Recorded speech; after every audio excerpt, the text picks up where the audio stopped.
there's filmmakers all around you that you can easily tap into to be a part of their projects. Whether it's a music video, it might be low budget, but that's okay. You need to pay your dues. You need to learn. Baby steps. You know, and so as you're paying your dues, you'll get to the point where you now understand the way a set works, and you'll be ready to be on that major network series.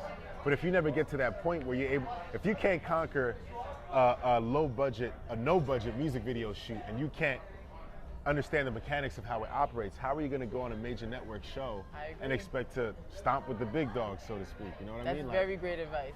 So I think it's important for people to, learn the craft and understand the craft, and then create your own work so that you're not putting, other people in power in positions. You're not dependent and reliant on somebody finding you and you getting your big break. Right. Issa Rae did it. So many names. Ava DuVernay did it. So many names. I mean, did it, and we've seen a success record. Money and Violence did it. A lot of people have done that. So I think we now have the control with this day and age that we live in. And then finally, the last thing, as I said, is just making sure that we're able to take advantage of the resources that you do have. Use what you have, because until you're able to master the resources that you have, other resources won't be available to you. How often do you see that one person that's like, oh, I wish I had this, can I be able to do X, Y, Z? Well, what can you do with what you already have? Because there's somebody else that doesn't have that, and they're saying the same thing. You know what I mean? I applaud that. Thank you. I agree. Oh. I agree. That was some good stuff there.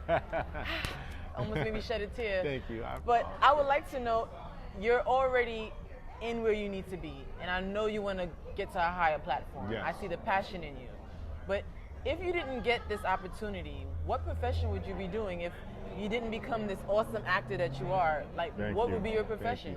Well, I have a degree in business marketing. I graduated a degree in business from Penn State University, 2006.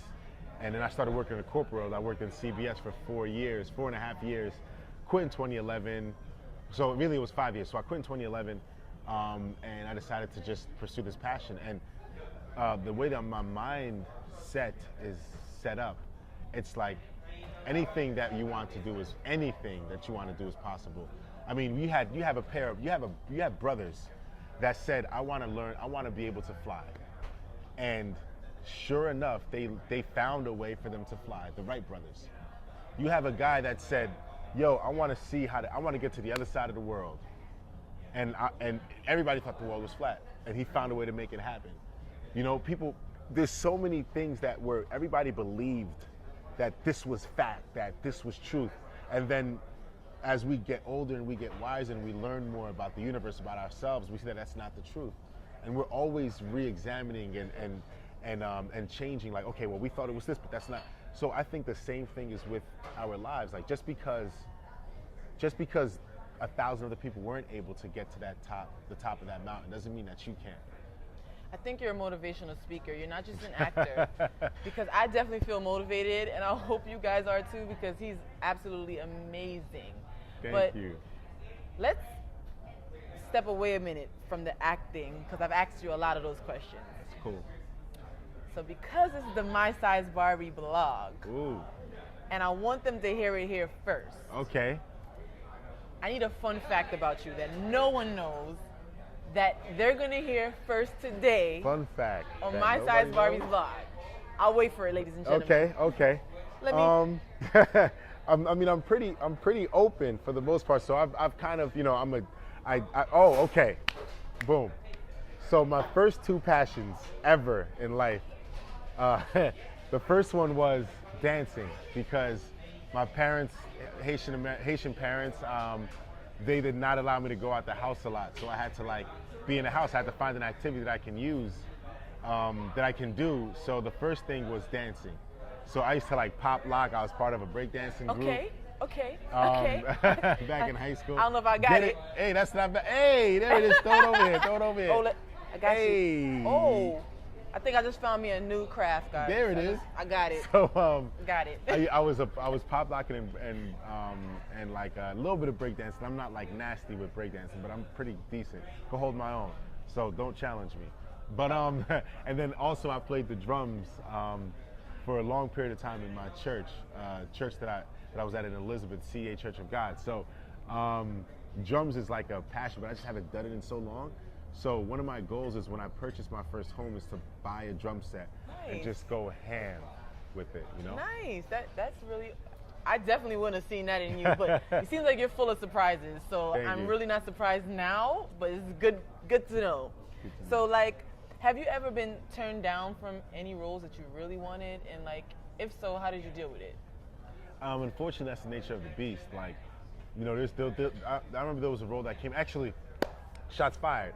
I auditioned for Shots Fired for like one of the lead roles, and I really, because I've created a film that was so similar, I was right around that same topic, socially relevant issue, and so I really wanted that role, but I didn't get it. And I know a few other people that like got callbacks, like they went and had tested for it, but you know, everything happens, you know, for a purpose, for a reason, and so like I'm grateful that. Even though I didn't get that, I was still able to keep continuing on my career. But there's been a few roles, and it's like when I was working in sales, I learned that it's a numbers game. You know, if you put out 1,000 opportunities, one of them is going to stick. But if you only put out 10, more than likely none of them are going to stick. So I have a hard shell, which allows me to be okay with a rejection. So like the fact that I didn't get a call back or I didn't hear anything, I'm like, okay, that's fine. I know my value, I know what I'm worth, I know what I have in me. Like, at the end of the day, they're gonna just look back and say, damn, that was him. We fucked up.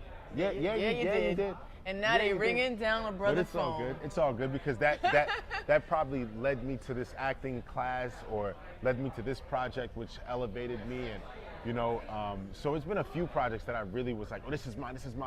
But then in the long run, I look back and I say it's a good thing. Actually, Power, for example, the first two seasons, I auditioned for like one-liners. Literally, it was like one-liners. Like the guy was like, "Yo, that's him right there." And then you would see me maybe 1 or 2 episodes, but I didn't have the level of recognition. Right. So I've auditioned for like at least 3 roles in the first season. Got turned down for all of them, and then I got Biscuit, and Biscuit was the role that I landed, and that took my career to another level. So amazing. Yeah. So. You. Being that everyone knows you as Biscuit, how are you planning to stay relevant, but not being known as Biscuit on Power? Because we don't want to call you that. Yeah. We want you. I want everyone to know that you're Guyviaud, and they're gonna see your face. Well, so okay. For one, I appreciate that, and so I've been working in this industry for 5 years, 6 years, because 2011 was when I quit. 2012 is when I first started taking classes. So 6 years. But my biggest thing is I just want to keep working as an actor. I just want to keep working. Like, I want to constantly grow in the craft. And if people call me Biscuit the rest of my life, that's cool. I know it won't be the case because I'm going to have performances that are for bigger projects or bigger roles within the project.